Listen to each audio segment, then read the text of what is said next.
Are we on? Good. Welcome to the Better Than Not podcast. Sometimes we get it right, sometimes we don't. But when we at least do something, we know it's almost always better than not.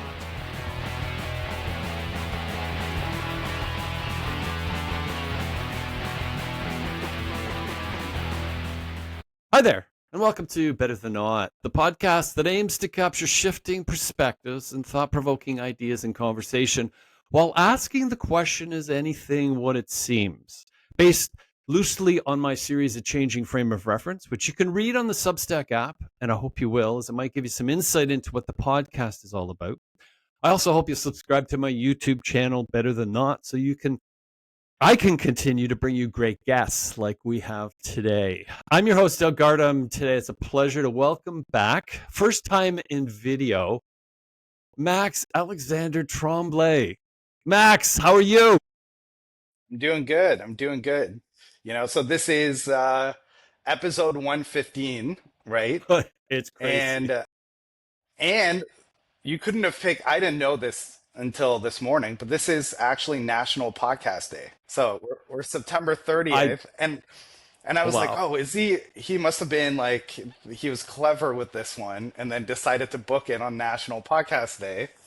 And Well, so did you know that it was National no, Podcast Day? not No. at all. Like that just that just kills me, especially with the story I'm going to go through here, because I was going to Yeah. say this is really interesting before we start to get it. So let me properly introduce Max. Max is a friend, brother. He's a talent manager. He's a producer, amongst a number of other things. I met Max probably in, I think, 2019. I was in my book signing tour strong. I was about 350 book events in, which when I looked at it, what happened, I thought was going to happen like within the first 10 events, not over 300 events. Max walks up to the desk, looks at the books. Well, that's not actually how it happened because your mom was there first. She was. And he sounded interesting. He told me the stuff he was going on with regards to, and we'll probably talk about that today. But he became my agent, my manager, and eventually my friend, and in many ways my mentor. And it's so neat that he brought this National Podcasting Day today, because what you're watching here today would not ever have happened without Mr. Tremblay. That is the truth. You're the one that talked me into it. When you brought it up, I kind of like, well, you know what my response was. Yeah, but it's I, very flattering, but at the same time, I don't think that there's anyone that works as hard as you. So when I had this idea of you living in a medium where I think you'd excel at because I think you're a brilliant voice, Oh, wow, that's and cool. sometimes you're limited by the medium that you're in, and even books, which you've Oh yeah, written many great books, you still have a limited audience, right? Like you, oh you yeah, can click on a podcast and the upside and the barrier of entry is nothing because it's free. It's just a matter of people being able to discover you. And yeah, and so I just thought, we had such great long talks, and I was like, wow, you just have something great about this. And it's a Hail Mary. I just said, there's zero money in this to start, right? But you'll oh get to yeah. meet a lot of really great people, and you should do it. And here we are, 115 episodes later. Do we know when the last time we recorded was? So the last episode, and it's in the 21-29 zone, but it came out February 13th, Mhm. 2024. And we were talking about, because I think we're very close to the timing that you said the next time we'll talk about this. We're pretty close to that timing. And we talked AI. There's a ton of stuff going on in the entertainment world, which we'll definitely go through. And you're making some kind of neat predictions and stuff like that. But that's when it was. So that's like a year and a half ago that we talked. It feels like it wasn't like yesterday to me. Like, Yeah, but talk about like, noted one thing you told me, and this is kind of what like drove the nail home, so to speak, as you said. I still, you're the only client I have that I can't talk to. I get off the phone in less than 15 minutes with, and it's Yeah, not that's very because of true. me. Yeah, So, that's very true. how are you doing? You look great, I'm and doing good. you're doing all kind, like you've done some podcasting stuff. You're doing some like producing. You're constantly looking at talent. All kinds of stuff going on. Yeah, I think like it's a blessing and it's a curse at the same time too. I've had a pretty crazy last 18 months, Oh, no and I'm kidding. sure we'll get in touch with that, and but a lot of it is just, finding my way. From an early age, I started doing all these really, really big things. And I remember I was like 18 years old and I owned three tattoo shops at the age of 18, and we're Crazy, not man. talking about like little tattoo shops. We're talking about, one at Queen and Spadina Wow. right downtown. That was right between Urban Outfitters and American Apparel at the time when American Apparel was a thing. And so like we were right in there. And then I had one right across Trinity Bellwoods called Blood, Sweat, and Shears. And then I had another one on the Danforth. And so, it was, I started off with that and in that small gap, like went on to open up three tattoo shops, winning a contest and playing with 30 Seconds to Mars. I know that's Then crazy. at Arrow Hall, and I was playing music at the time, but like played like maybe 500 people at the most, and all of a sudden you're at like 7,500 people, and all of a sudden it's like Jared Leto welcomes you on stage, and so that was like really crazy, and then I started promoting and buying talent, and I had a lot of success with that, and I remember there was like a friend of mine named Anna at the time, and hope she's doing well. We haven't spoken in years, but we were, hanging out at her place, and she says, "What do you do now that you've accomplished like what people accomplish in a lifetime where they would say like, oh, check, check, check by the age that you're like almost 20?" And I thought to myself, I'm like, I didn't really give it much thought, but throughout my career, things just kept happening where, I had a firm acquired by an agency and then went into the talent agent space and was told that,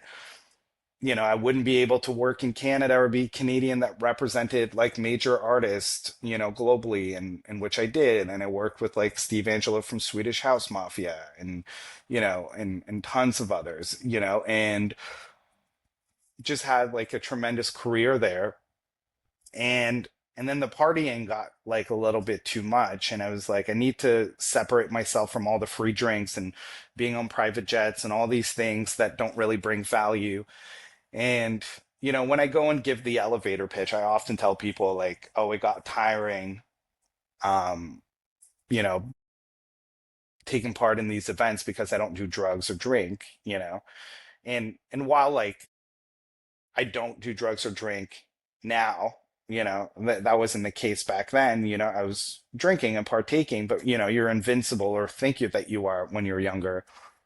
But when I started waking up in the morning and you know your hand is normally steady, but then mine was shaky in the morning, and I was like, oh, like the stress of this industry is really, really bad, and maybe it's because I'm living in New York City, so Oh, what's okay.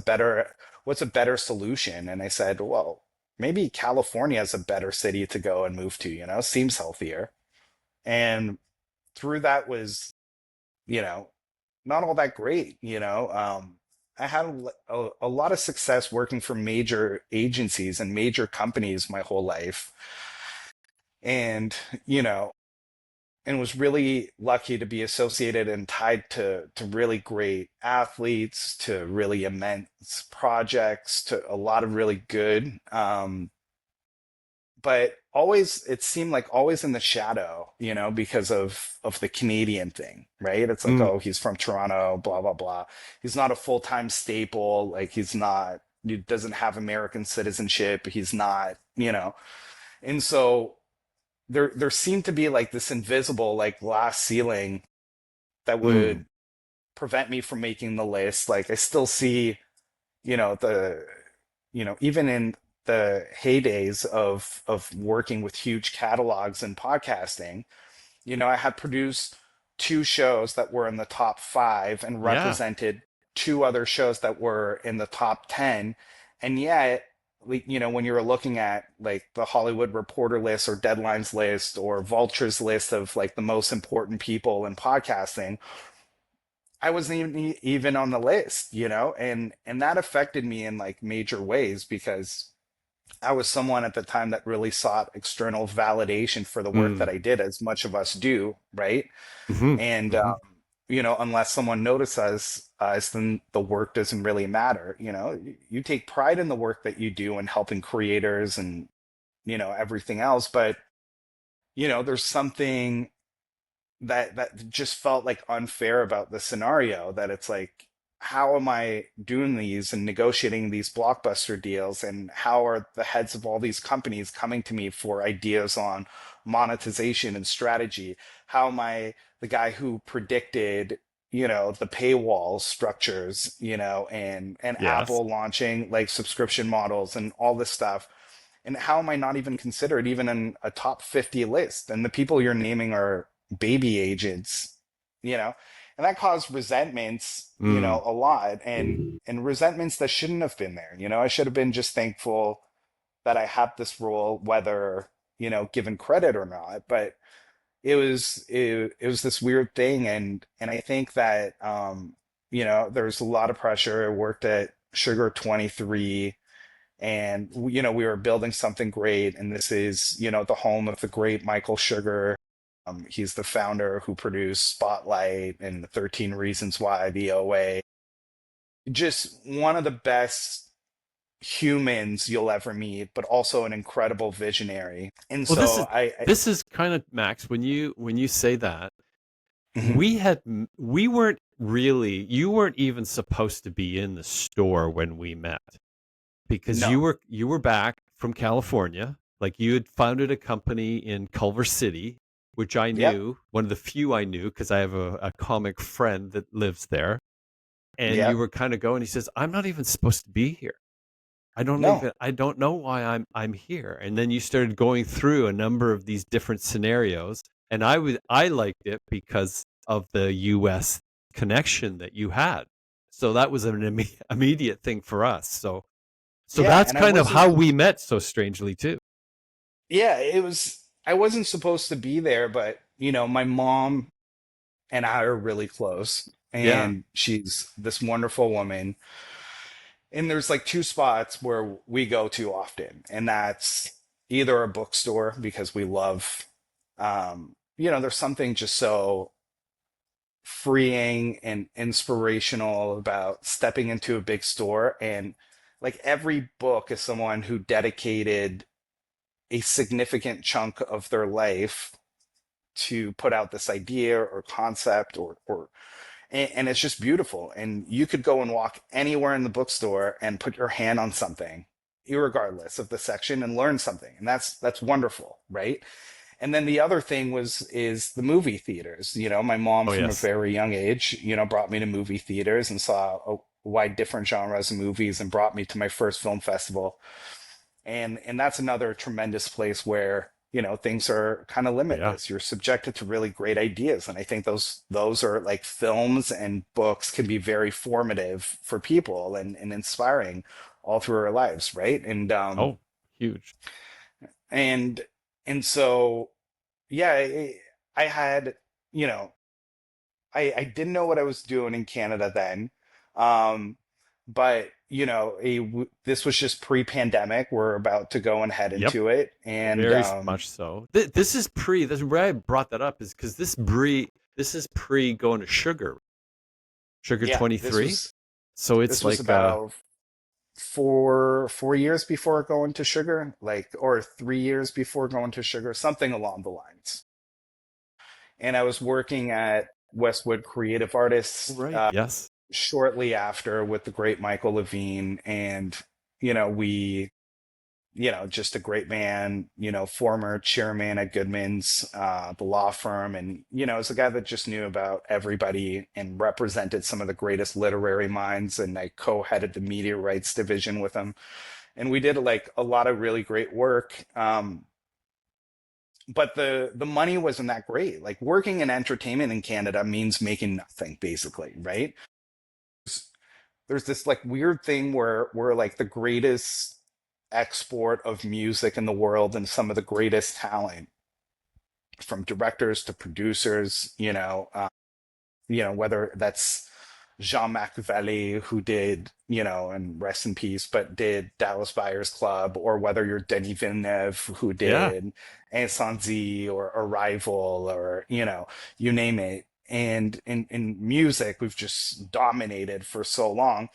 And yet we've been so reliant on an American market that we just haven't grown talent domestically. And that goes for behind the scenes. So I don't think that most listeners know this, but all the major agencies are all based in the US, right? And none of them, whether that's UCA, UTA, Paradigm, you know, um, sorry, let me rephrase that. Whether you're WME, CAA, UTA, um, Paradigm is not really all that big anymore, but had a point in its heyday. But like out of these major companies, none of them have a footing in Canada, right? Amazing. You've got, maybe like one hockey guy that's got a satellite CAA, thing that he's got, but outside of that, there just hasn't. When I ask people, they're like, well, the talent's not there. And I'm like, well, talent or people, but that just haven't been trained,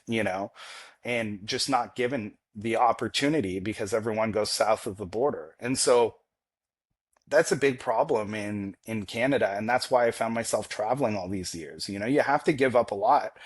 And people, they say they move to a different state is completely different than if you're moving a different country for opportunities. Like I spent all my 20s living in the US and an early part of my 30s living there as well. And that's a very isolating experience because you're moving first to New York, Hmm. and you're working a lot, a job that's really demanding around the clock. You're networking, but those aren't really friends. And so there's like this whole like personal aspect of your life that you're not getting the in-person time with actual friends or family. You've moved away from that, and then you move away again to California, and that's even more you know Distant. um yeah, disconnected. And there's some lovely people that I've met in Los Angeles, some incredible people, incredible executives, and there's wonderful people everywhere, but the experience of being someone who has ambitions to work in entertainment in Canada are very limited domestically Hmm. because we're predominantly a service nation when it comes down to film and television, which means we help make the content, but we're not, we're all below the line. We're not above line. And then when it comes down in podcasting, like the market is virtually non-existent. You've got CBC and Acast that has an office there. But besides that, nothing really. You've got Canada Land that's producing some great content. But aside from that, you can't let three companies dictate what a marketplace looks like for the entirety of a country. And these like three companies aren't doing all that all that great either, and I'd say like they probably control 10% of the audience, that of the podcast listenership in the country, and the Mm. rest is all foreign, which is Yes. kind of a crazy thought. And so um and then when it comes down to sports, a lot of athletes will come here for tax Oh reasons, yeah. for our dollar being, worth significantly less than, the US dollars. The same thing goes for music. And so I think like when you're looking at being an executive here in Canada, it's inherently problematic because we have like a mid problem. It seems like people just want to settle for less Mm. and comfort, and no one's really pushing the boundaries, and there's very few companies. There's no reason why Canada doesn't have an A24 or a Neon. There's no reason why we don't have something as, forward thinking as Sundance or Tribeca X. There's no reason why we don't have some of the biggest, royalties, company for when it comes down to music. There's no reason. Yes, we're a smaller market. Sure, we're like 40 million population, but in 1992, a little thing called the English Premier League, when England was just 60 million population, not much further than what we are today, started and is the most profitable football league in the whole world. And so I think Amazing. that there's a lot of problems with rationalization and justification when it comes down to our own failures, right? Hmm. Where we go back to the easier things to point out.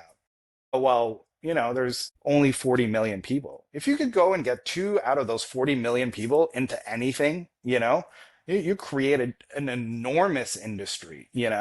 And so, I think that that's where it becomes like problematic. And then brands here, we don't have a lot of, like, we have some companies, but we don't have like standout companies that are in Canada. Like, if I were to ask you, name me 50 Canadian companies, there's like Shopify that you probably could name. Yeah. There's, Well, the ones you would name, Max, would be like many would probably say Tim Hortons, yeah, Tim but Hortons. it's not a Canadian company. No, To your point. but you know what? Like, and it's all the things are like, we're such a great hub for people create because Hmm. of Oh yeah. the previous, like, this country used to be a great country to live in, where you could go and afford a home and everything, and it was great, and it was a great environment to be very creative and build. But the Hmm. second is, like, once you build and you're educated, then you realize that being in Canada is the worst place in the world to have a company, because you're taxed to death, right? And the Mm, more yeah. money that you make, the higher the tax bracket. And then, so, like, when you have these entrepreneurs that are working here and they're looking to start up tech startups, there's no incentives for them to be here, right? They're going to go somewhere Hmm. else where they go and pay minimal taxes.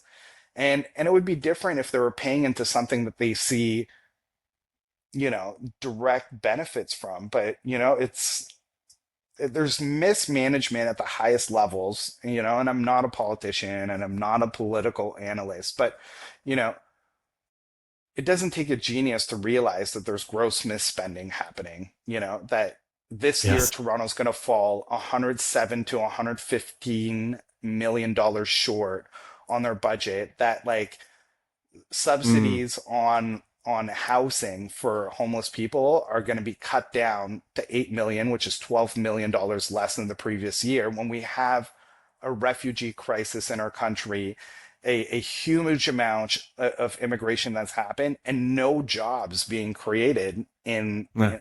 period, right? Yep. Like, and I think the proof of that was, um in for, just to take it back, let's say, I've had a really great career, but being an entrepreneur certainly has its up and downs, right? Because it's basically a Yes. gig economy, depending on what partners you're working with. And I wouldn't trade it for a thing in the world. But out of curiosity, with the resume that I have, right, which is pretty Hmm. good, Hmm. I decided to apply to tons of company. And I have a spreadsheet here that's at 1,832 different companies that I've applied for, right? This is an experiment. Yeah, an experiment. And I had, five different resumes built out by professionals, given my experience, and the different tier of jobs that I was going to go and apply for. And so I spent a couple $1,000s on getting those done and perfected. And then I sent out resumes every day for fun. Just before going to bed, I'd find stuff that, would identify. And then I would also cover the Starbucks, McDonald's, Walmart, everything. And and it's so funny because, like, I've been turned down from McDonald's, I've been turned down from Walmart, I've been turned down from Starbucks, I've been turned down from Amazon warehouses, I've been turned down from every company, during a 20-month case study, I haven't gone one single callback. I haven't gone, one like a fruitful email conversation other than, hey, we're going to go and pass, or, whatever else it may be. And the thing is, like, you know, I don't think that I'm a bad get. Like I could flip burgers pretty well. I could go and serve a cup of coffee and keep a smile on my face and be like, hey, here you go. It's really nice to meet you. I could go, but imagine for someone with my pedigree and background and Well, education yeah, and everything else, right? I would bring impact to a company in a way that's beneficial, right? no question. And Yes. yet, as many of us can, but yet not once. And I have theories as to why that may be. uh, Interesting. But we live also, and I don't think that there's going to be some Americans that listen to this, of course, but for international listeners, what's happening right now is that we live in a society where the government is giving subsidies to employers for hiring, immigrants in the country, right? And Hmm. so let's just say Tim Hortons is going to go and hire, you know, me, who's a Canadian through and through. They would have to pay 100% of the salary, as opposed to if they're going to hire an immigrant, they have to pay, anywhere between 50 to 60% of that salary, and the government will cover the rest. And so now they can go and get two employees, like that are immigrants for the price of one, right? And so that happens at every level of the hiring process. And there's also a very big DEI initiative in our country where the biggest employers in the country all have to have certain ethnic groups that are filled out. And I think that you know DEIs could be good in certain things, right? You want diversity, but I think it all comes down to merit.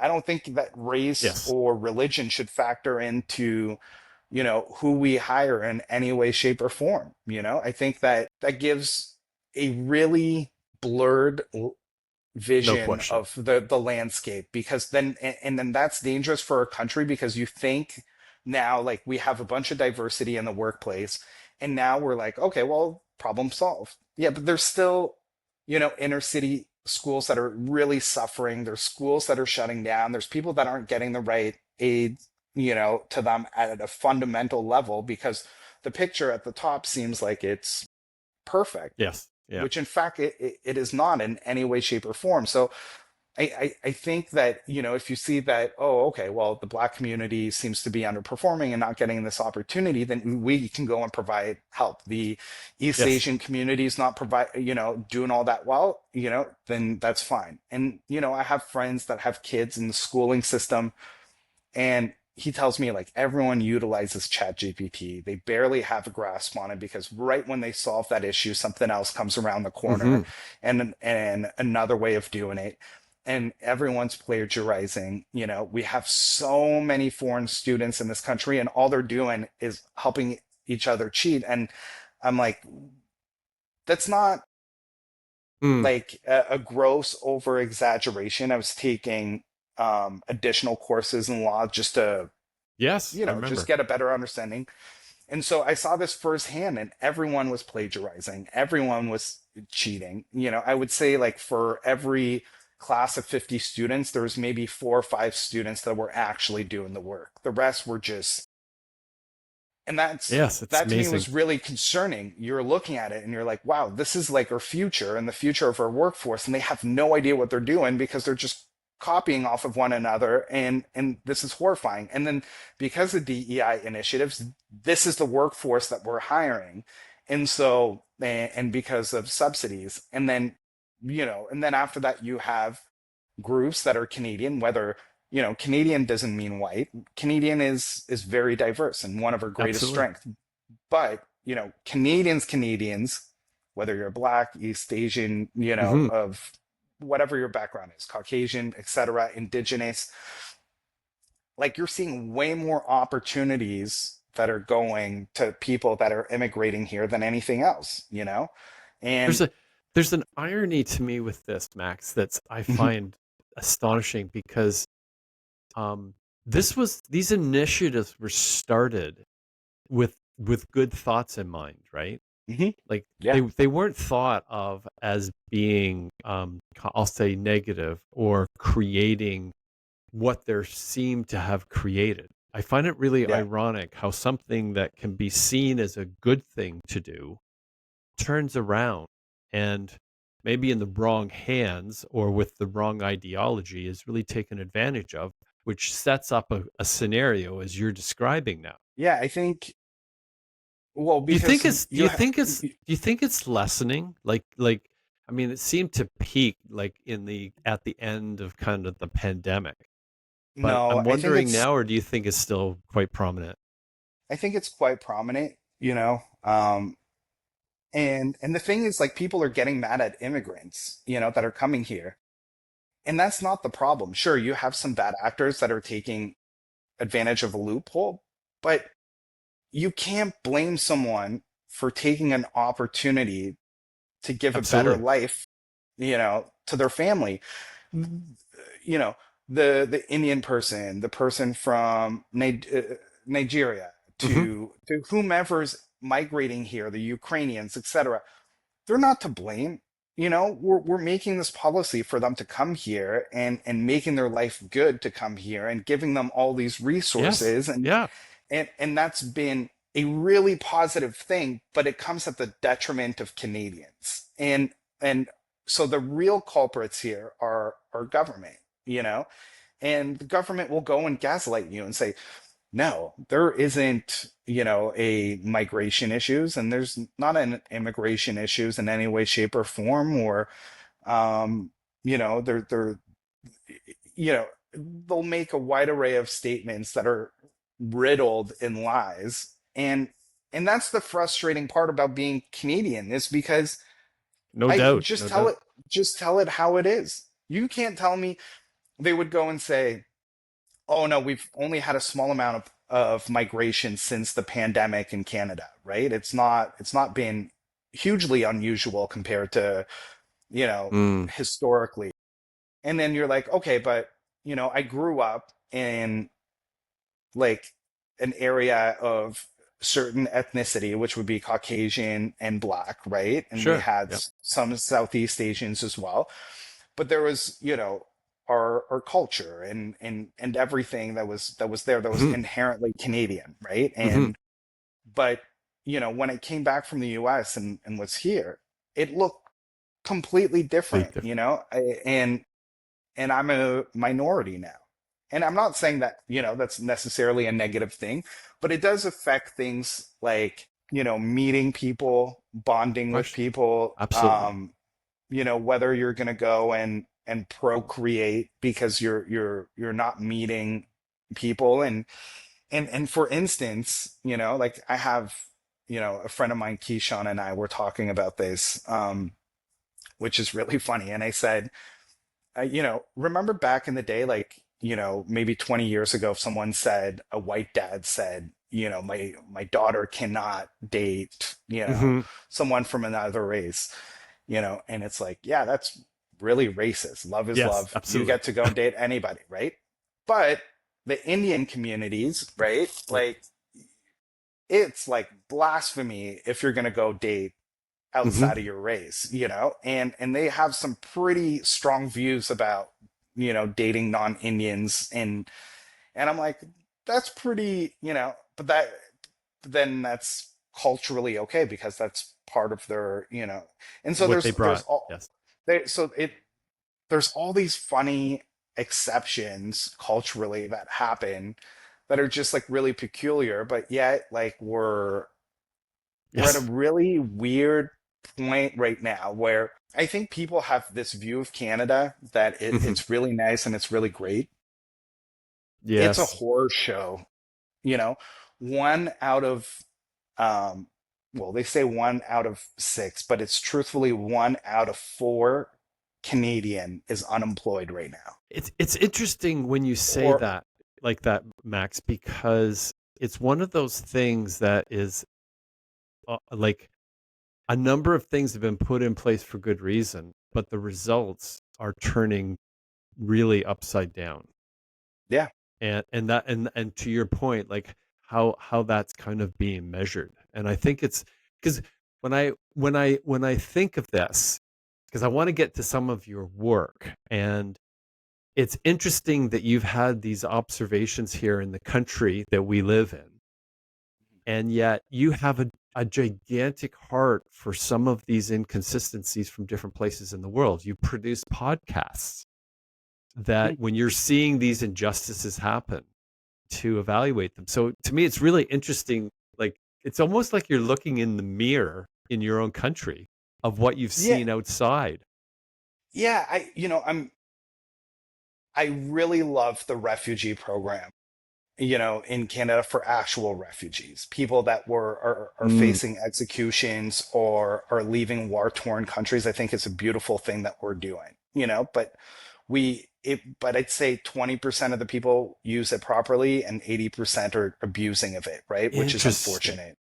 And so like I'm a huge believer in us being able to help refugees from, and it's part of a global initiatives. And I campaigned for a wonderful woman and her family, Yes. named Shalon Merzey, and I produced the podcast on that. And I fight for injustice and that the Iranian people have faced. And I'm not Iranian, I have no ties to Iranian people.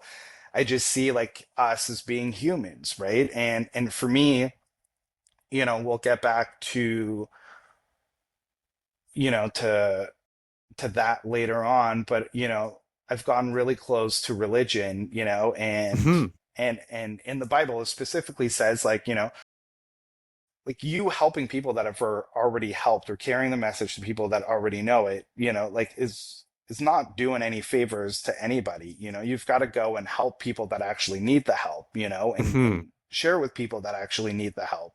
Like that's what God will reward you for, not for, preaching to believers, and being easy and be Yeah. like, yeah, you know what, Interesting.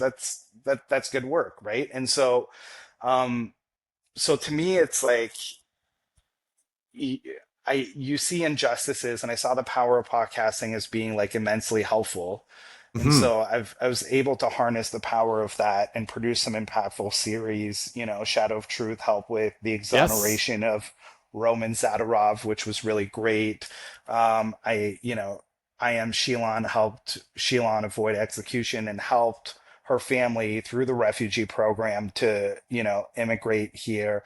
And they're What was the super name of that productive. podcast? I am Sheilan. I am And Sheila. That's right.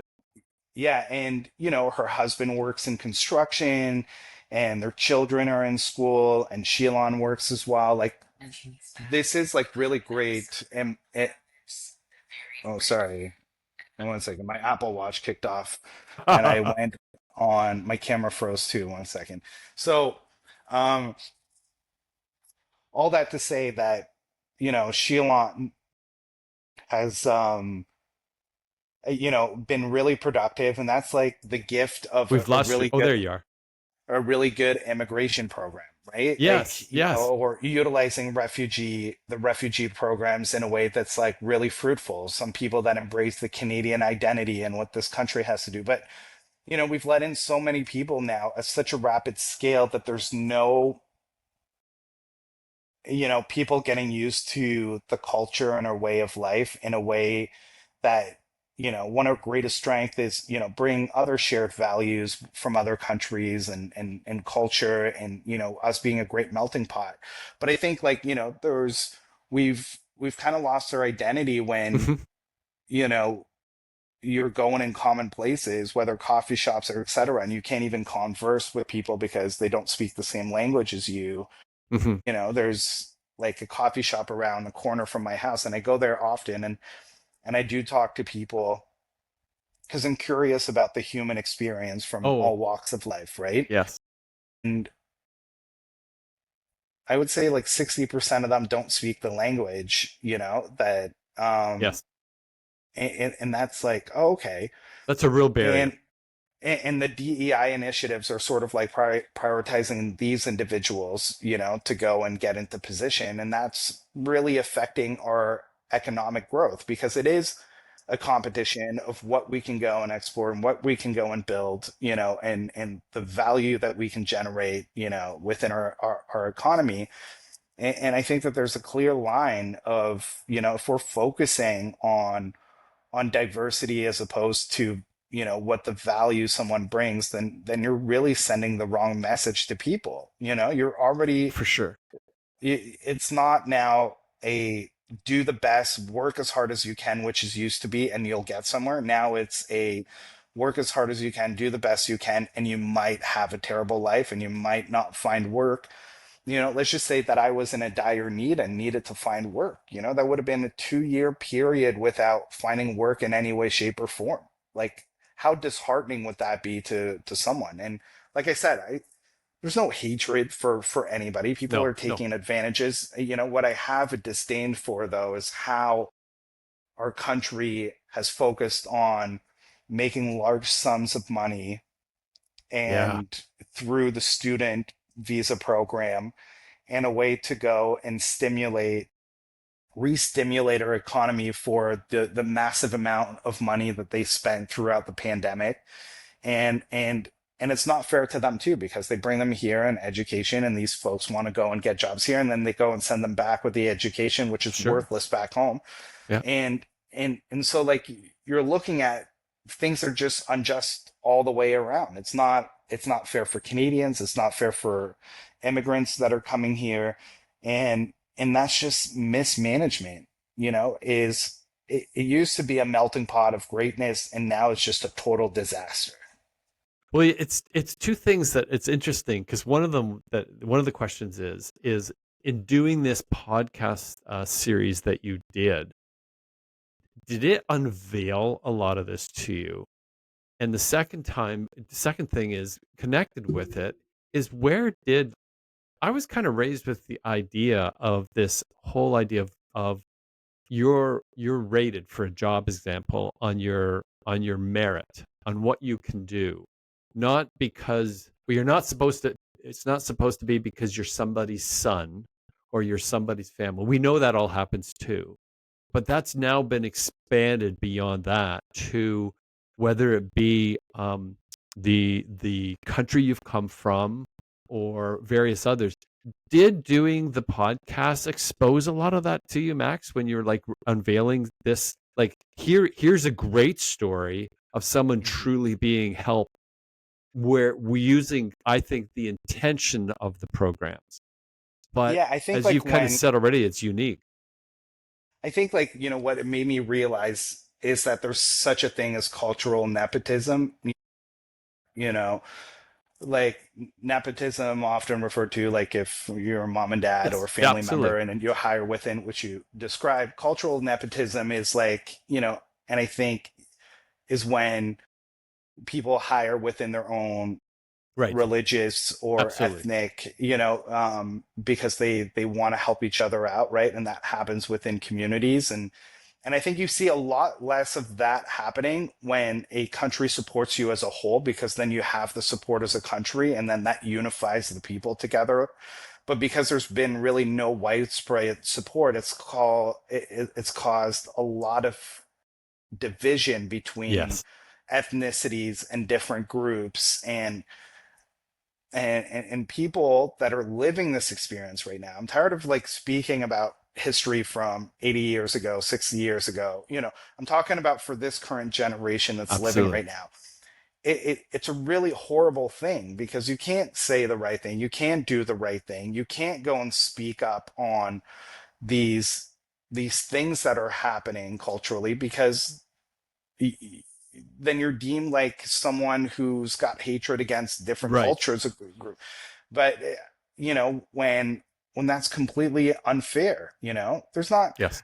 you know you want to go and make someone that's racist and turn someone that's racist into a hateful person, and a hateful person that may take negative action.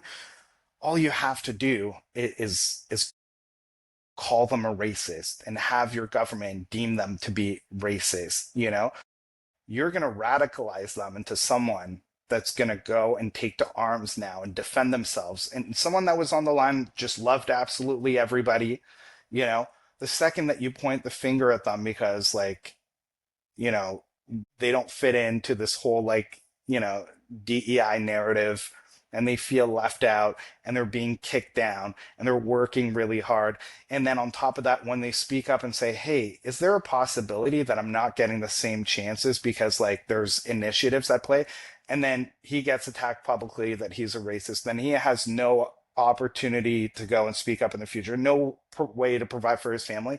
Like, that's radicalization at its best, and that's done by our own country. And you're seeing that with the trucker movement that happened. You're seeing that with a lot of people, and people say, yeah, well, those are like, you know, low, you know, low income earners, you know, like Yeah. the poor white demographics, blah blah blah. Yeah, so untrue, you know, like these poor whites are in, you know, those situations for a wide Hmm. myriad of issues, including like Absolutely. whether that's drug use, you know, addiction, which is like the, you know, the greatest disease that no one Mm. speaks about in this Hmm. family, you know, alcohol and drugs have destroyed more families than anything else in our country. And we're not doing enough. Instead, we're enabling it with, you know, safe injection sites and providing crack pipes and vending machines. And you live in Vancouver, so you've seen, Oh, oh, you know, it is like so true. Yes, uh, it's another world. East Hastings is like zombie land with things like Trank, etc. And you know, they call it spirits for a reason because it truthfully kills your spirits and your connection to higher power. And then you drink and all of these things, materialistic things that you know you value over the great things, which are like family Absolutely. and God, you know. And I lived my way in a way that that's what I absolutely lived my life by. I drank so much, you know. And, you know, 18 months ago, you know, like I had a literal come to Jesus moment where I suffered a heart attack as a result of drinking Mm. and Yep. my alcoholism.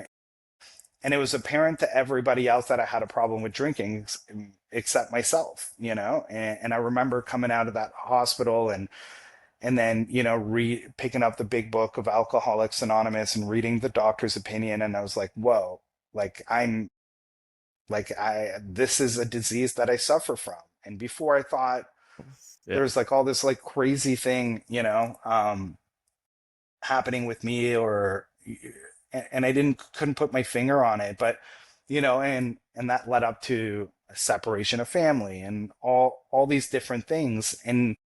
And all that this program is like giving you a foundation and a blueprint for a better living, and then getting you to live closer along spiritual guidelines, developing a higher power. They don't make suggestions as like what you call it or whatever at first, but you know, I was born Catholic, and that brought me back to, you know, Jesus and God, right? That was my big thing. And then I started diving back into the Bible and working on my spiritual fitness. And then ever since then, things, it doesn't mean that you're going to live life beyond riches and etc. But like, you know, a lot of the hatred that I had doesn't have a place there anymore. A lot of the anger that I felt is no longer there. Things just seem to work out. And I had a whole psychic change about my life and my human experience. And I think that we're meant as people to have a connection with a higher power, you know, a Oh, yeah. connection with God, you know, and a standard of principles to live your life by. Because if not, it's terrible. I think, you know, the greatest poison, you know, Mm. in our society are the three biggest poisons are drugs and alcohol, which is one, pornography, which is two, and three is social media. Mm. Yeah. So that's honestly the worst of the worst and will completely destroy your soul, you know. And there's some really bad people that are taking advantage of that. People understand that hate is the thing Mm. that fuels anything. Like, you, if you don't believe me, download X. No, it's Go on okay. there for, yeah, go on there for an hour, and see and scroll for an hour and see how you feel after. It is the most morally depleting experience that you can have in your entire life. And the same thing with Facebook, it's a whole thing for a huge propaganda machine for craziness. And the thing is, like, I highly recommend people, to just unplug. It's not worth it to live a life, where you're scrolling. You're not going to find inspiration on Instagram. You're simply not. You're not going to go. You're going to find inspiration in museums and having conversations and traveling. The Oh greatest yeah. creators, of art of our times never had social media. So not for one instance will you convince me that it's like going to unlock this amazing thing. No, there's no individuality. You're seeing replica of replica of replica of the exact same thing, over and over again. There's, it's It's a gigantic kind of recyclable filth, yeah. It's one of these gigantic things that we're not really aware of, but it's telling us all the time that we're lacking. Yeah, all the time. We're You're not good uh, enough. You're not you're doing not. anything It enough. doesn't matter what part of your life it is, whether it's the what you have, where you live, what you eat, where you go, what you watch, everything that's there that affects us in our lives. It's demonstrating to us that we're lacking. And Mhm. it's kind of a I heard this a while back. It's kind of unbelievable in the sense that how intense it is on it. And so what I wanted to find out, because Max, I remember this when you were Mhm. talking about your situation. I'm in BC, and I'm getting phone calls talking to you about this. Yeah. Because I think this is a big personal thing for you, but I think it's also a remarkable thing you're able to talk about. You're obviously very articulate, and it's very helpful for people who are not seeing it as, well, this isn't acceptable. And it's like, well, it's not whether it's acceptable or not. It's what happens. And it's almost like it's not your fault or you're in control. Like, can you expand on that a little bit? Like what your experience is? Because you've been through a lot, man. Like you've been through a Yeah. lot. And you I have one think, of those minds that is just so, how do I explain it? It's computer like, but like you can explain so many things at once. You have an incredible memory to connect things, and how that all is, how you yeah. described it to me is it almost gets amplified. Yeah. I think, like this. So first off, it's, you see people that have addictions to many different things, right? Hmm. Hmm. Whether that's gambling, pornography, alcohol, you know, drugs. I'll speak specifically to, and there's underlying themes there, but I think that with alcoholism, you feel disconnected from life. You're living a life, that's built around resentments. You're living a life which isn't living along spiritual guidelines.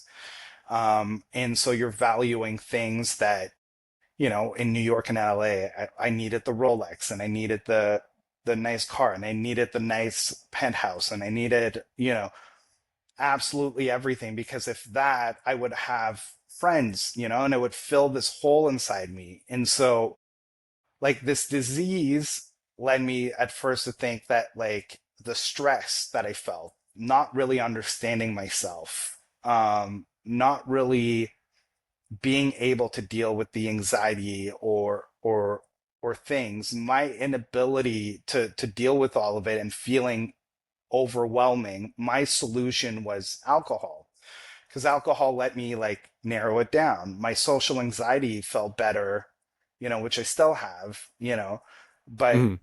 it has gotten better, is, was calmed and subdued by the use of alcohol. And the thing is that it's a progressive disease. So at first, seems like a great solution because it seems to slow things down, and then you're able to handle things a little bit better. You're able to communicate with individuals a little bit better. The results seem to be okay. It's socially accepted, but don't let it fool you. It's definitely a poison, and a poison ingested over time, you know, has dire effects. And for the alcoholic, what happens is that it creates a craving, and there's ways that you're drinking alcoholically. I wasn't just going out and drinking one or two drinks. I was going out and, having 10, 12, beverages and then going out. But I was having fun. I was chasing that feeling. Mm. And so for me, it became an experience, a positive experience till it was not, when my body needed it to function. And so that means that the second that I had that first drink, I needed to keep drinking.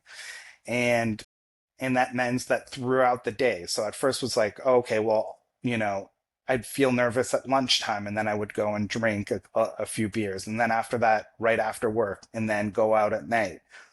And then it slowly turned in the morning, and then morning, lunch, and then after that, it got to a point where it was every hour. And then after that, I had to be every 30 minutes. And then it started affecting me physically, where I couldn't move. And, I could barely make my way to an Uber or anything, to, Mm. to, to really like get what I thought was going to save me. My mind was telling me that if you stop drinking, you're going to die, while being poisoned, while poisoning myself. And the solution to this is to stop drinking, but your brain won't let you believe that you need it. So it is a disease of the body, the mind, and the solution is a spiritual solution. Mm. I had to forego what my brain told me, which was sick, and believe in something greater than myself could go and restore me to sanity, and let go. I was Mm. driving the bus off a cliff, and I had to say at one point, everything that I'm doing has led me to this point. I need to stop because I'm going to die. And for me, I just had to stop. I just had to call it a Wow. day and let go and surrender. And through that, I had like, I was a believer, but not really a believer. It's like Mhm. Right. you're a fly by weather person. One second, let's just pause this. I have someone at the Okay. door. Hold on one second. No worries. Oh, no All worries. right, sorry. So I was, I believed, in God, like, Easter and Christmas, right? Hmm. Hmm. Um, so, um, so that's what I believed on. I believed like little things, but I didn't really have like a major belief. And God comes to us in different times, as you open yourself to the opportunity. And I remember, I had just suffered a heart attack, and I was in a hallway and at the hospital, woken up at the doctor. He informed me of what happened. I was in a hallway, after suffering a heart attack. But addicts and alcoholic are completely disregarded. They're like viewed as scum without knowing what this person is, like I look like a total mess, but I wasn't, a bad person by any means. I Right. wasn't, No. but yeah, it was discarded. And then a couple hours later, a nurse came by and she says, yeah, we're going to discharge you. And I said, discharge me? I've just had a heart attack. And they're like, yes, but we need the bed. And so, and that's a whole different discussion on Yes. on our Yes. systems. But, Yes. um, I remember going home and I wanted to go back to a bar because I still hadn't detoxed, of course, right? And then I called someone in the program because me having a realization of Alcoholics Anonymous was, after my third detox visit in a year.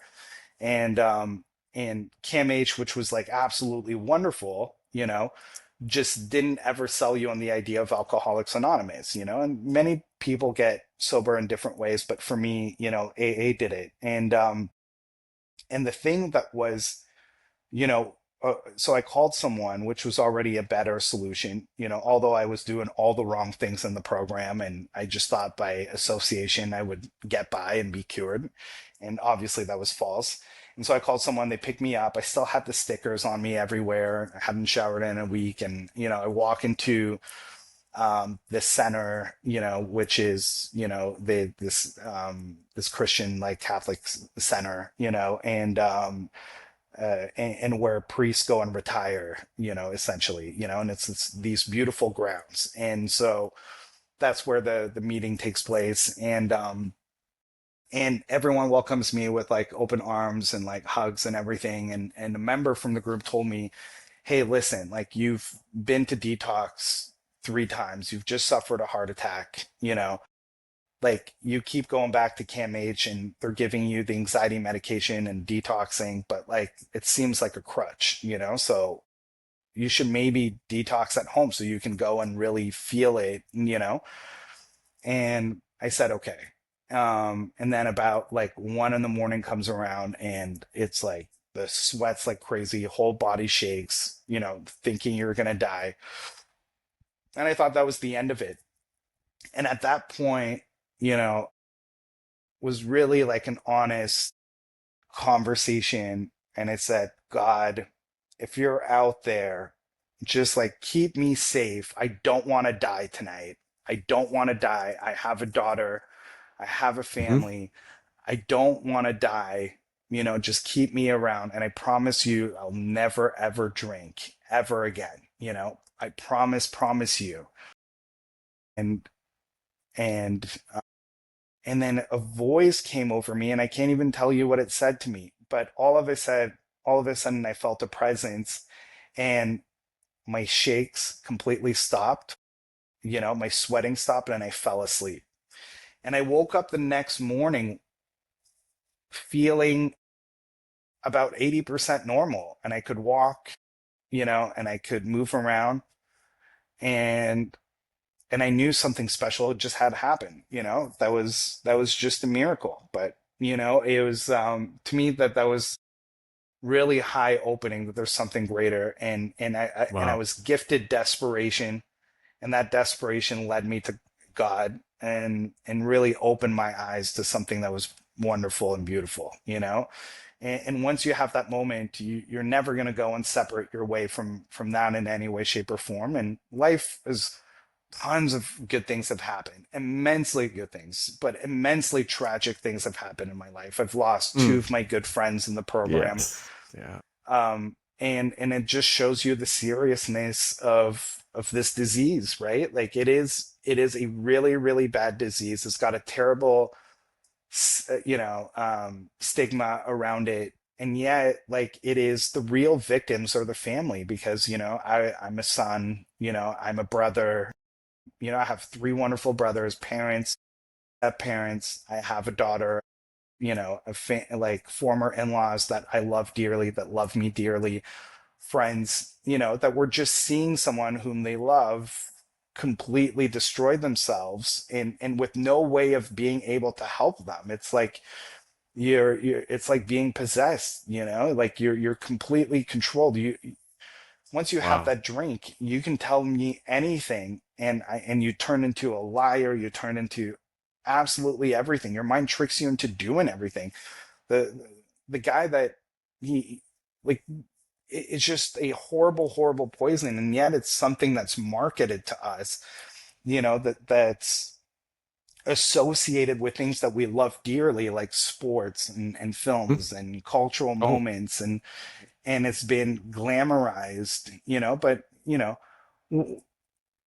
everyone that was like an alcoholic that wasn't claimed to be an alcoholic that drank like poets or writers or yes. Yep. or directors all died horrible endings. They all died at a very young age. And so sure, it might seem glamorous at the time, but it catches up to you. It's a wear and tear just like anything. It's like letting water drip on your forehead slowly over time. That'll create a hole. It's just like on sidewalks when you see, branches come out from the ground that pierce the concrete. It seems Oh like yeah. how can something so soft just go like time is the greatest. amplifier and equalizer of things. And so, you do something consistently over time, whether good or bad, you're going to go and see the results, and with drinking, for anybody that's listening to this, it's it's not about pointing the finger and calling it yourself Mm. alcoholic, but if you feel like your life has become unmanageable and you need guidelines, there's help. You can go to aa.org and that might be it. If not, there's a bunch of different ways. But if the end result is living a life that's manageable, go and seek out help. There's people that want to see you win out there, and people would have written me off a long time ago. And now When you life is say that, good. Max, like you don't even know the people who are out there wanting you to win, right? It's such Yeah. an interesting comment that you made. You said that when you went to the AA with you said it's a minister's or a priest retreat Yeah. where you went. It's Was that the first time you went to a meeting?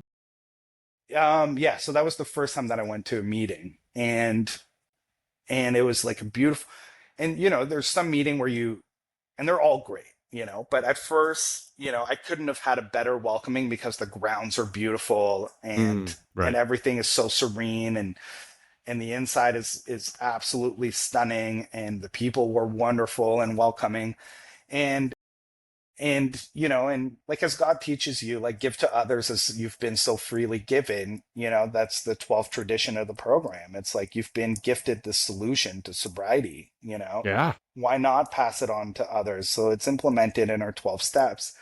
And a lot of people that I talk to about it say, like, "Oh, you know what, like, I wish I could be in AA." It sounds like a lot, because the first step is an admission that you're powerless over alcohol and that your life Mm. had become unmanageable. The rest of it is a way of living that has nothing to do with alcohol. So it's not like you're in there talking about alcohol all the time, and the part of the traditions is like the only requirement for membership is a desire to stop drinking. So it doesn't mean that you need to be a raging alcoholic, to me, like, that ended up in more bushes internationally than anybody else, and drank with the best of them, and God knows how I survived. We're all medical Oh, anomalies, no but question. if you've survived that, you can go and point to a bunch of different things and say different, but it's nothing short of being divine, And if you've Hmm. been given that chance, then, be a good instrument to that higher power, carry that message, and help those that most need it, which are the sick and Yeah. vulnerable. I think that's so important. We have a society that's so sick because of social media addiction, porn Mm. addiction, Oh and yeah. alcohol and drug addiction, that we're so disconnected from God, and I think that there's an easy explanation for that. And the explanation is consumerism is solely based on a misalignment with a higher power and God. Oh yeah. Truthfully speaking, Okay. Yeah. if you have people disconnected from what truly could fulfill them, then they'll seek out other things, such as materialistic things. And so the whole thing is finding solutions for the holes or the need that we want by being, maybe if I get the car, maybe if I get the house, Yes. maybe if Oh I get well. the watch, maybe Absolutely. if I get the clothing, maybe if I have clothing of a certain kind, I'll fit into that Hmm. group. I'll Hmm. fit into this group, because all we want is a sense of belonging and to feel fulfilled, right? And a sense of purpose. But there's nothing in your life that will give you greater purpose or value than helping others. Simply, No whether question. from the standpoint of Yep. an alcoholic or a philanthropist or anybody, giving a helping hand to somebody else and helping someone that's in dire need will be the greatest thing that you can do for yourself. It'll carry you through the hardest times, the darkest times. You will go back and remember it more fondly than any deals that you've negotiated, any money that you've made. The help that you've given to others will greatly enrich your life.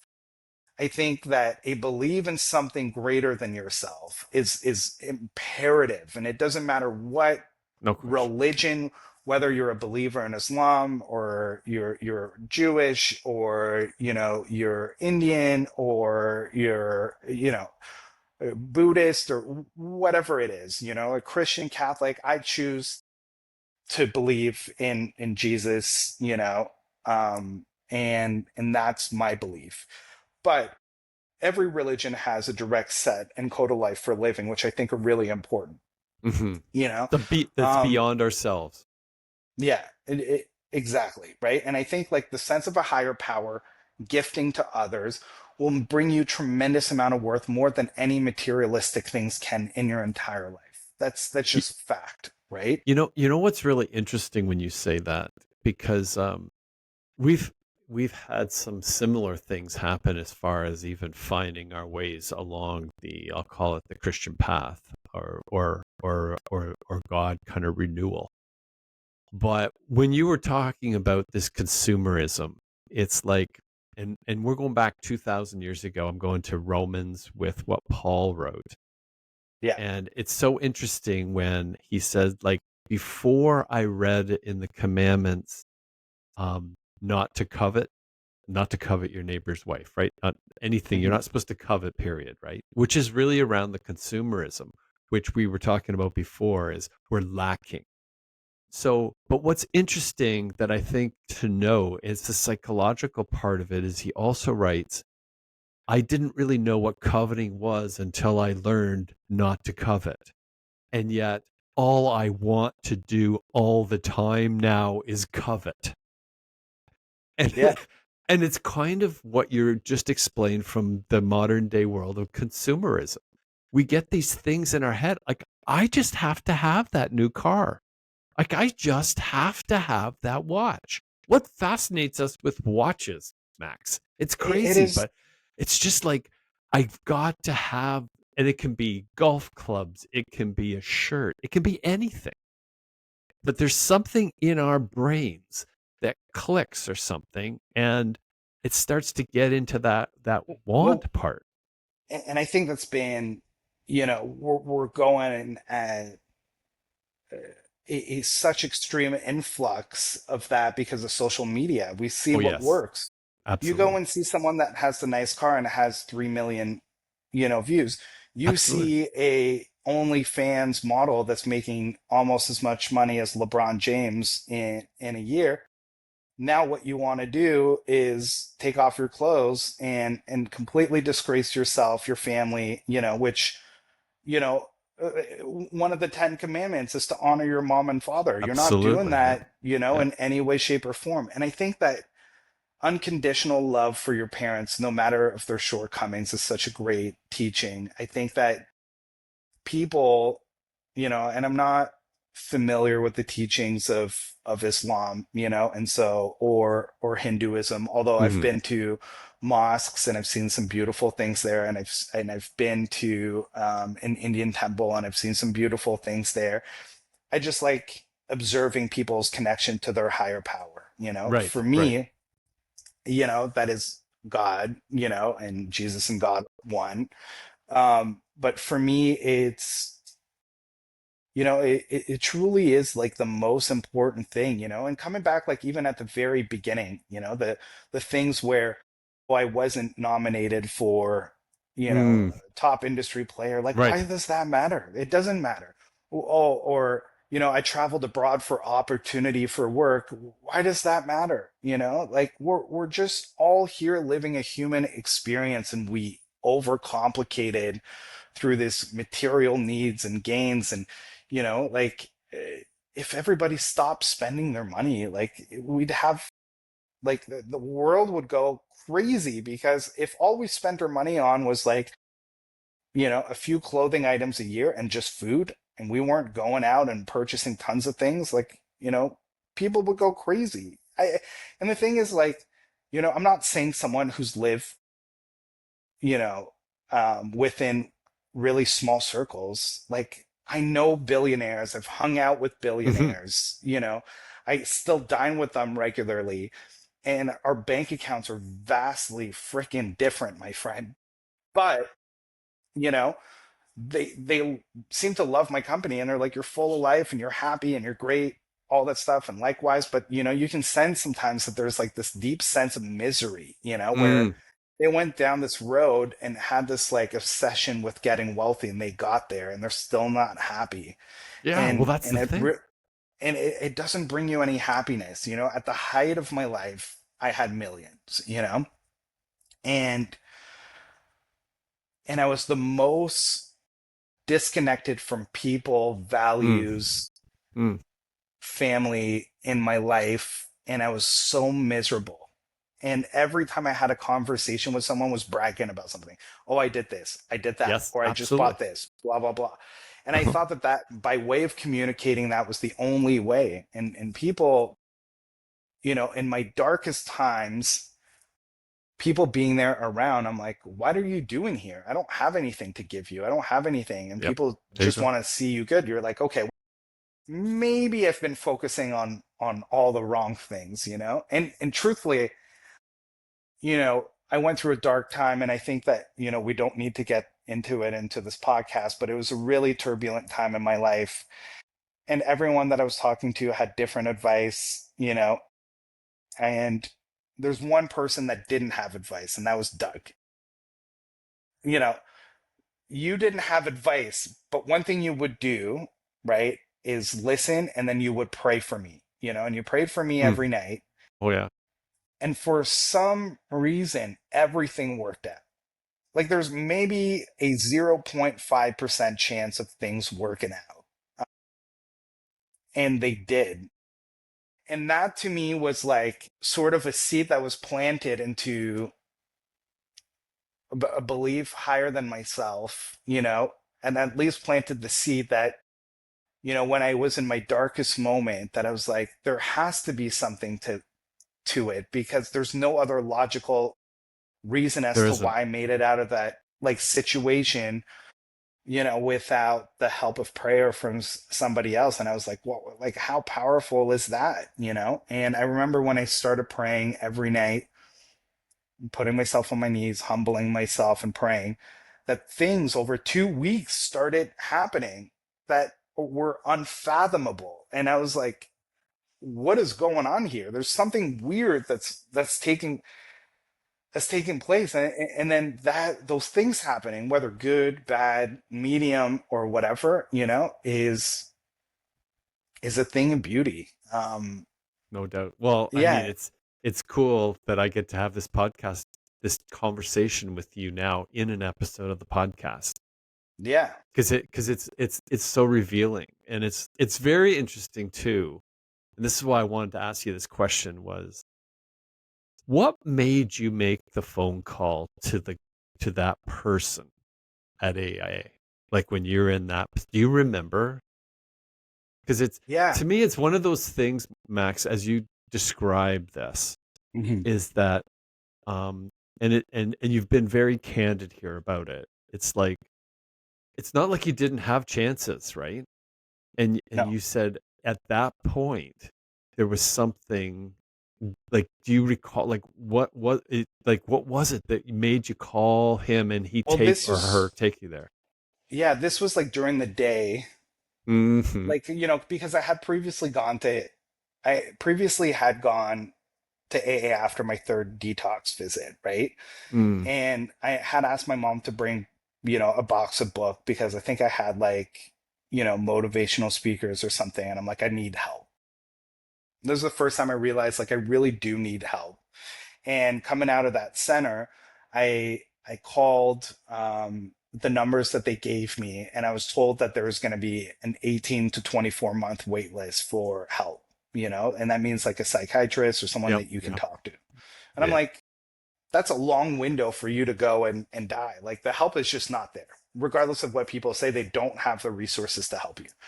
And so after feeling discouraged, I'm like, well, I kind of have to do it then. I can't just make a phone call. And then I found a copy of the big books of Alcoholics Anonymous. The reason why I have a copy of that book is that my stepdad's mother, on my 21st birthday, gave my twin brother an envelope of money for his birthday, and she gave me a copy of Alcoholics Anonymous. No And at way. the time, I was like, why would you give me that? Like, I don't have a problem with drinking, blah, blah, blah. And I threw it in that bin. And Oh somehow, man. all those years later, from moving between LA and New York, I would ship some stuff back, and I always held on to my books because I love books. Yes. And so they went into this huge blue bin. And so like when I dug through it and I found that book, I like kind of skimmed through it, and then there was a part called the doctor's opinion, and in it I was like, okay, if I'm going to trust anybody as a doctor, and I read that. And after I read that, I was like, oh, I'm an alcoholic, And then so I Googled, and the center, where is the place for retiree Jesuits, was the place that I ended up at, and that was my first meeting there. And I stayed there without drinking for about a couple months, but I just would attend meetings, and I didn't read the book, and, didn't do the work in any way, shape, or form, didn't call my sponsor. So, when I had my relapse, um, and had the heart attack, coming back to the question that you had, Yes. I was in the stairs, and I had barely enough energy to get up the stairs. And I remember, the bar was maybe a 2-minute walk leaving the door, or I could really give it up and call someone. And so I didn't call my sponsor, but I called that person in the program, and they came immediately to pick me up and have coffee, and I could barely walk. Oh my. And I remember him, and I was so happy that he was there when he finally showed up. Like every minute felt like a day going by, when you're in that state. And when he showed up, I see his like face smiling, and like it's like a moment, and I'm going in for a hug, and before I hug him, he's like, God, you look like shit. And then Oh, really? I was like, thanks, man. And so we had a good laugh. And he's like, come on, we'll go get coffee. So we went to get coffee. We went to the AA meeting. And then, it was just the same guy that told me that night, and I truly believe that he had a message from God. And he's one of those guys in the program that is a big God guy that like, gave me that instruction that might have been influenced by something or got a message. And that saved my life that night. Although I thought it would kill me, it ended up saving my life. And there's a saying, um, in AA, that it's like the God guys, they stick around, meaning that they end up to live, right? And so, because there's a lot of like people that go in, that are like, no, I'm super agnostic and I'm an atheist or blah blah blah. But and there's chapters in the book for the agnostic, right? And that Cool. goes and describes it. Yeah, yeah. There's like a whole portion in in this book here, and called, um, "We Agnostics." Yeah, right here, the "We Agnostics," right? Wow. And so there's a whole chapter on that, right? And it's crazy because people really think that this book is super big, like there's a lot, right? But really, before you get to step 12, really the whole first 11 steps are in the first 88 pages. And then after that, you have working with others, which is your 12 steps. And all of it after that is other accounts, and really wonderful read. I've read this book countless times, I'll bet. but there's like, just like a Bible, there's hidden messages, in all of this. And I think it's a thing of beauty. And so, that was a really big stepping stone. But the founders, really push, especially Bill W. says, the most important thing is like, to keep exploring spirituality, and that's one of the most important things you can do is explore your relationship with your higher power, God, etc. Absolutely. And that's simply hands down the most important thing you can do. Well, Max, I keep going back to this in many times because a big part for I haven't gone through the experience you Yeah, have. And all I've had is you telling me about it. And so yeah, I've been able to kind of understand it from that. But one of the things that has been very clear to me was the fact that I go down this science path. And despite what I've heard as science disproves God, it does exactly the opposite of it. And yeah. it's like you kind of almost kind of talked about this a little bit, but like we didn't create ourselves. And it's No, weird how we've taken that on. like we get to the point of saying like, well, we're the ones in control. And that's why I so like what you've been saying is like it was out of your hands.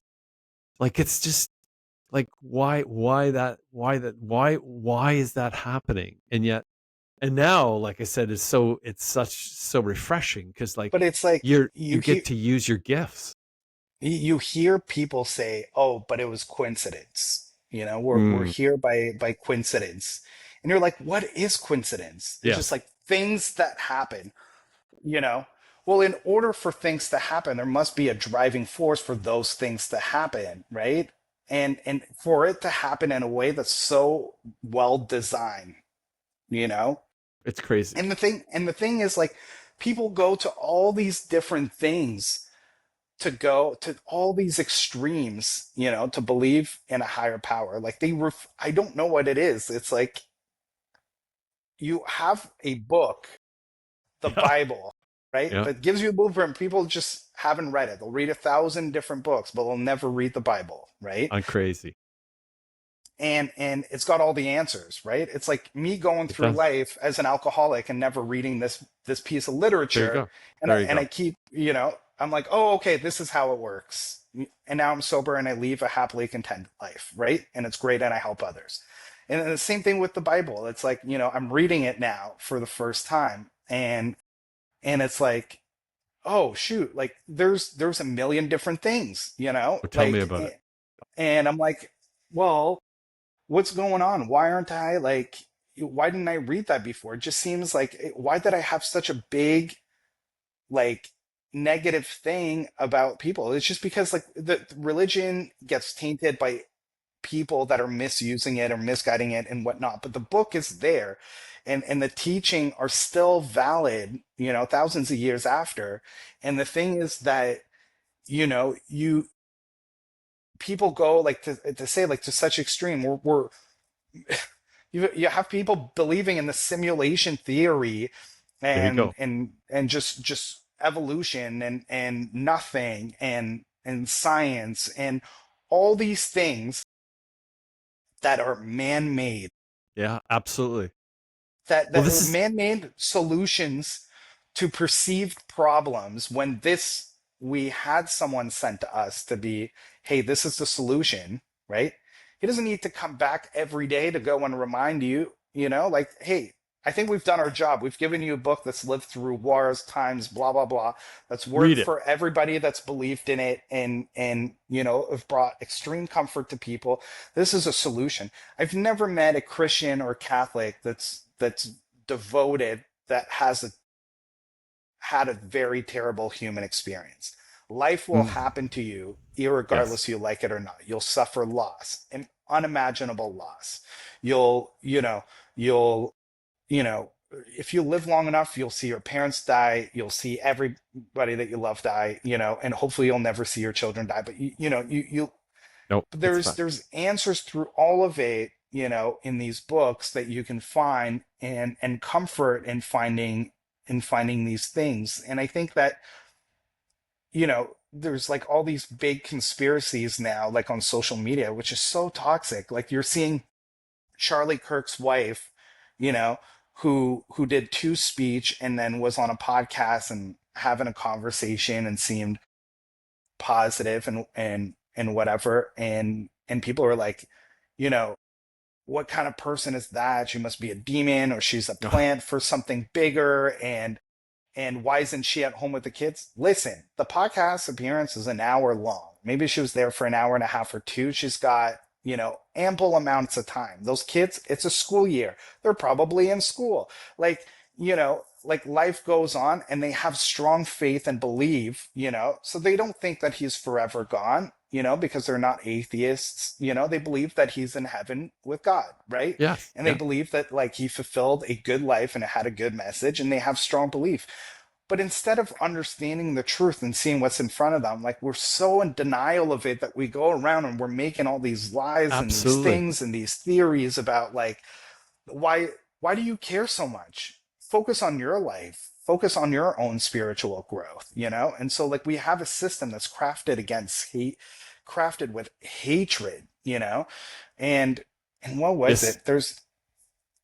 There's this What? one time that I had, um, like, one second here, one second. So this is a great thing, right? So I use ChatGPT once in a Mm-hmm. while, but one night I found to myself and I said, if I were the devil, you know, Mm. and I told someone, and I was trying to influence someone in the program of recovery, what would I tell them? Mm. And it would say, you don't really need to be that honest. Just tell people what they want to hear. Nobody cares about your story. Just keep it to yourself. These people don't understand you. You're different. You don't belong here. If you open up, they'll judge you. Better to keep up your guard. You've been sober for a while. You've got this under control. One drink won't hurt. You can do Oh this yeah. on your own. You don't need meetings, sponsors, or steps. The higher power stuff is nonsense. You're too smart for that. Don't bother with prayer and meditation. It's a waste of time. You're never going to change. This is who you are. You don't deserve a better life, so why even try? And so, like, I feel like the devil at every step is going to try to separate, isolate, minimize, and, Oh and yes, and just absolutely. try to get you away. And I think that, ultimately what happened, in the pandemic was just that. You know, Absolutely. No, it had it's us very disconnected from religion, from people.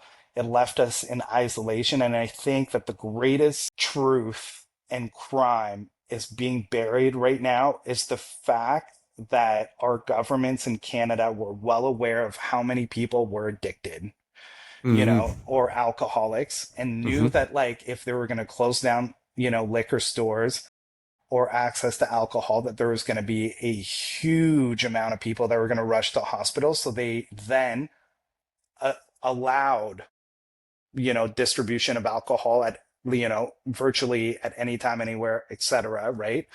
And so that people could go and consume.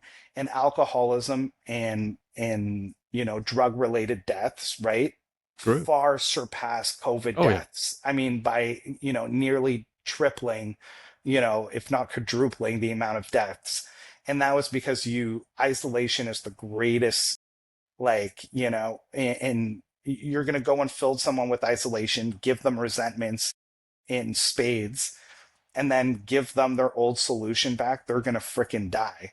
And they knew that they Absolutely. were giving everybody a loaded shotgun, and the government has blood on their hands for doing this. And there's Mm-hmm. no and there should be reparation, like in major ways, because you've killed thousands of families, like, and Oh yeah. millions of people were affected by loss because of addiction, because of what the government did. And they thought it was a great judgment call and they made a poor judgment call, but has to be repercussions and reparations for that happening, because that amplified Mm. with mental health led to crisis and suicide rates across Canada in unprecedented ways. And there's a new pandemic, a mental health pandemic that's happening, where people are absolutely struggling with no help in sight. And there is a solution, and that is to find a higher power, and There's that's going I back to well basic. said. Well said, Yeah. Max. There's no question to me in that sense. There you're looking for an answer. That's the answer. When you were saying before, there was two things you said I thought were interesting. One of them is, again, this is a social media world, is you got to be happy. You got to be happy, and will eliminate pain and suffering. Yep. And if there's nothing you've got out of your experience at whatever age you are to realize, you're going to have some pain and suffering in your life, Oh and yeah. it's all going to be different. And why aren't you looking at ways to actually address and deal with it rather than to eliminate it? That's one of the things. The second thing you mentioned about is the Bible, right? If you go through the Bible, and I mean, it's a forever study. Like you can read the Bible and study that Bible. I could do it for the rest of my life and still miss so much. And but what's interesting to me is it's as if society has taken that Bible and promoted the exact opposite of almost everything that's in it. It's it's kind of an unbelievable situation. Hey, So to it's kind me, of one of those things. it didn't mean that, like, we didn't go through harder times, Sure. but we were much happier a long time ago because we had sense of, we had congregation, proper communities. We had, I can't name any of my neighbors, not one. And I'm a very social person and I try to wave to Yes. everybody, but we've Which is got no. odd. Yeah, and the thing that's crazy is like we think we're so different because we have different backgrounds, we believe in different gods, blah blah blah. But that's no, but we should focus on what unifies us, that we have beliefs in a higher God and let that unite us, and congregate and be tight knit. But it seems like every step of the way we're being divided. I feel like the need for God, and that doesn't even mean like even in Matthew, I think it says, and I could be totally wrong, but I know that it says somewhere in the Bible that like, Yes. don't go and pray, in public places. Go Yes. and pray Yes. Yeah. in private, Sermon right? on the Mount. Yeah, yeah. And don't go and, you know, speak a lot because God knows already most of what you want. Keep it short. And then that's Yeah. when you introduce our Father prayer, right? And or the Lord's Prayer, sorry. Yes. That's right. Yeah. And that's when it was introduced, right? And so to me, I thought that that was like absolutely brilliant. And there was something about, you're seeing like it just it never says, oh, gather around a million different people, and that's the only way to go and pray, and No, go it and doesn't. spend tons of time praying about all the things that you need and all this. No, because he's already all knowing, and he already knows what is good for you. He's never going to go and let you be like unclothed or unfed or as long as you turn your life and will over to him, like, these things will go and happen, but there needs to be a belief. If there's no belief, then nothing's going to happen, Absolutely. and so I think that um that's such a beautiful thing. So when I say people need religion, I don't tell you that you need to run to a church right away, Hmm. and Hmm. devout your life and go to an extreme and have an I love Jesus t-shirt and listen only to Christian music. Right. No, Right. No, that's not what God, that's not the point.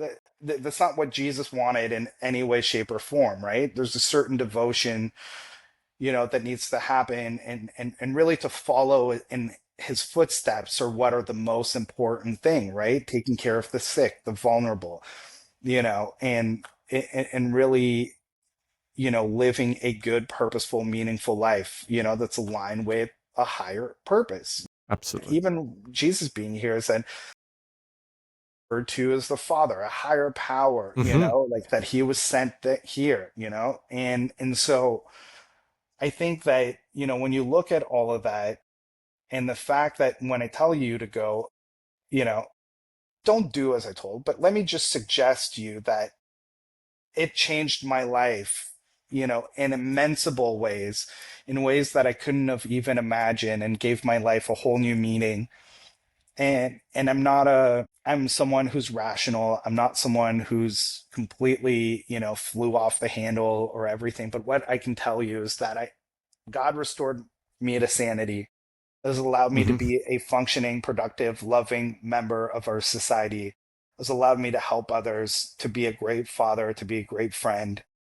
And that's Hmm. the greatest miracle of life, you couldn't have asked for more. And so I feel like if your life has become unmanageable as the result of drugs and alcohol, you know, this has been a really, really great introduction for me to go back to a higher spiritual calling. But there are help in those rooms, and it's helped my life tremendously.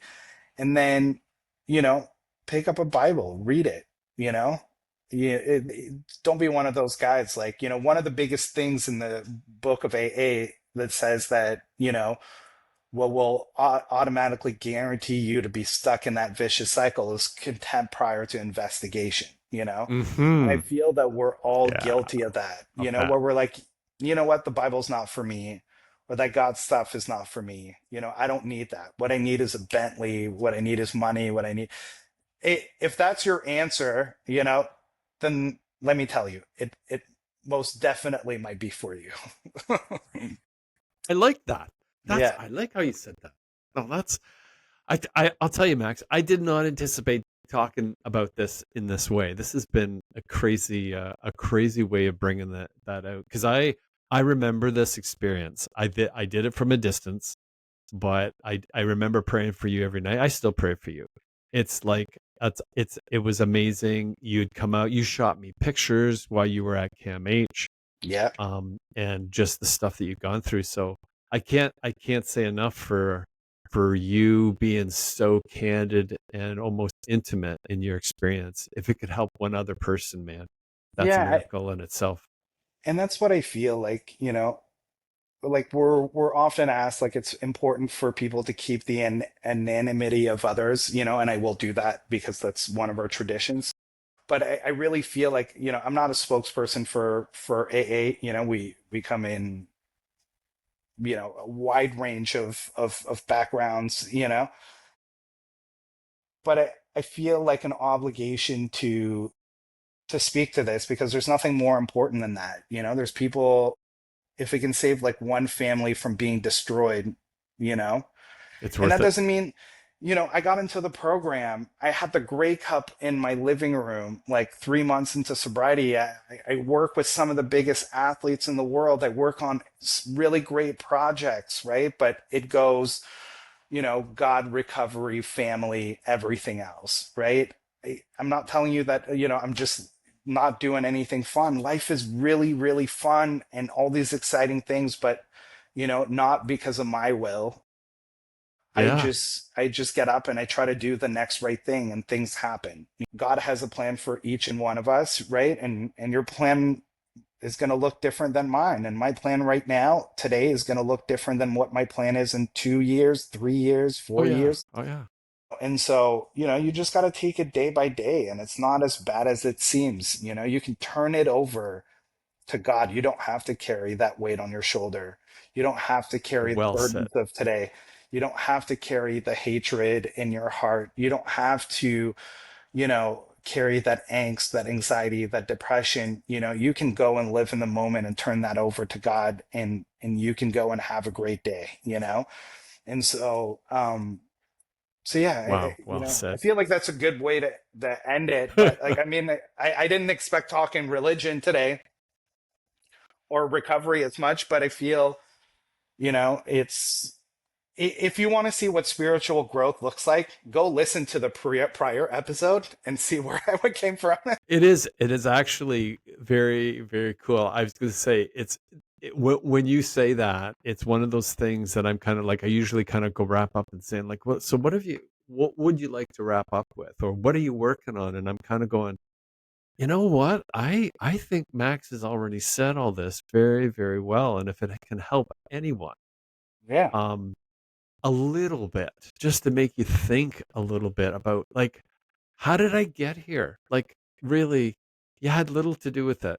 In fact, you had nothing to do with it. We came into this world. Like, why did I come into Canada in 62 versus Ethiopia in 1862? Like, none of that stuff, like, I had No. a chance at.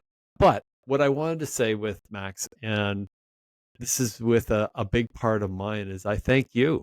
Like, I thank you. This, like I started with today, this, I think it's hilarious. How funny is this? So we didn't say this today, but that's actually where Max and I met. We met. It was Indigo Ajax where we first met, and like he just showed on the bottom of the bottle there the Indigo. He's still obviously looking at books at Indigo, but that's Yeah. very cool. Well, that's still a stomping ground. There we go. I removed the pricing on this, but There you go. and I So just I can't. noticed that for the first time because I never look That's into a hilarious. mirror while drinking. Oh, So there you go. That yeah. is funny. So I was gonna say, like, I started with this podcast would not have happened with this young man in front of us, Max Alexander Tremblay, and his life experiences showed me enormous stuff that can happen in one's life. And I was gonna say, my hat's off to you, man. Like I said, there's days I still can't believe we're actually doing this. When I say Yeah. this is like 115 of the episodes, and the people that I've gotten a chance to talk to that I not normally would have ever talked to has Yeah. been quite an amazing thing. So we're going to have a long friendship, I think, whether you like that or not, Mr. Hey, Tremblay. whether you like it or not, we both know where we each other live, right? So, And it's a heck of a lot better than it's better than not. Let's put it that way. So hey, with there it that, is. it keeps coming back, right? Believe me, nothing is what it seems. It just No. isn't what it seems. And that, I mean, this is kind of what this conversation is all about, and what you've learned today. So without that, I'm going to give Max some of his afternoon back. And Max, I can't thank you enough for coming on and being a guest. I know you don't do this very often, but it's much appreciated. And I Well, thank you for. Go ahead. Go ahead. I hope I've been somewhat entertaining. I don't know if it's been interesting or not. I talk so much.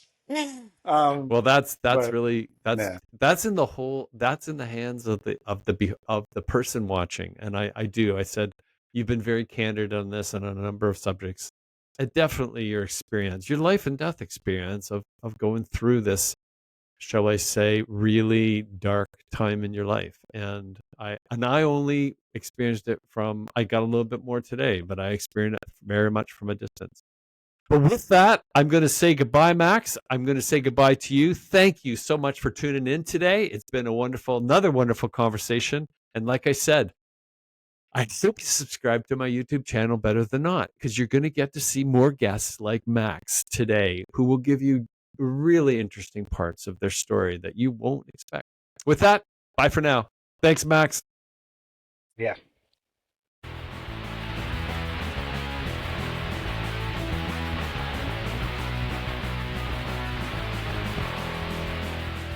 Are we on? Good. Welcome to the Better Than Not podcast. Sometimes we get it right, sometimes we don't. But when we at least do something, we know it's almost always better than not.